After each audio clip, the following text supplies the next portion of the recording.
Today's presented research topic, noise. What is it? What are some of the aspects of it? We'll explore that further, but first, let's go ahead and define a few terms that I'll be speaking about throughout the presentation. There's several components to communication that are key to understanding noise. First, there's a sender, or a person talking or initiating message transmission. So that sender is usually sending those messages to a receiver, the person listening to the messages sent by the sender. And those senders and receivers are communicating through a channel. Channel is a medium through which messages are sent.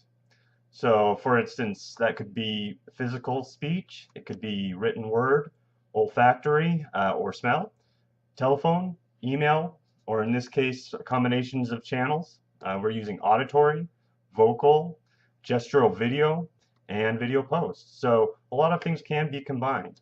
And finally, the main topic is noise.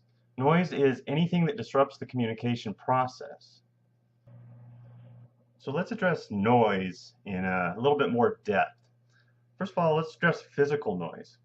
Physical noise is basically any physical barrier impairing comprehension of messages sent from the sender to the receiver.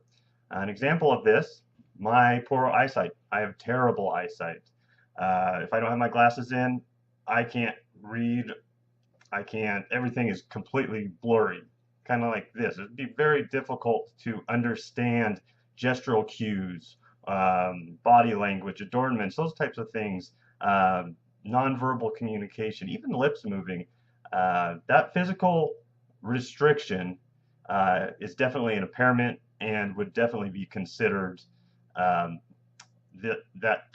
physiological noise. There's psychological noise. So this is any mental interference prohibiting comprehension of messages between sender and receiver.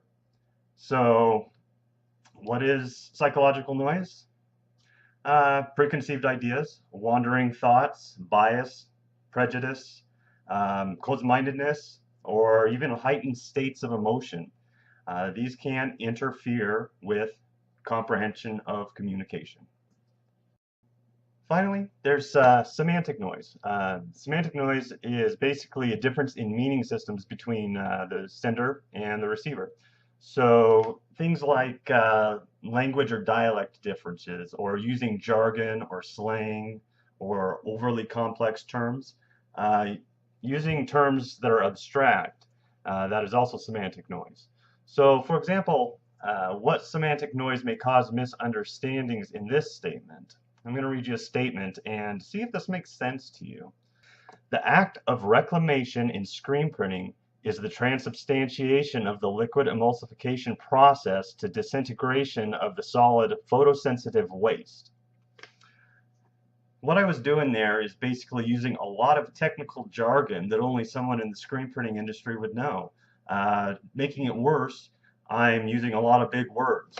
I'm limiting my audience that's going to be able to even understand what this means. So that is an example of semantic noise, preventing comprehension. So there you have it, noise. It can be physically debilitating, like problems articulating, causing the receiver to misunderstand the communication. You've probably seen good examples of that in this presentation, I'm sure. It can be psychological, like discrimination, distracting a receiver from the messages sent by a sender from opposing creed, for instance.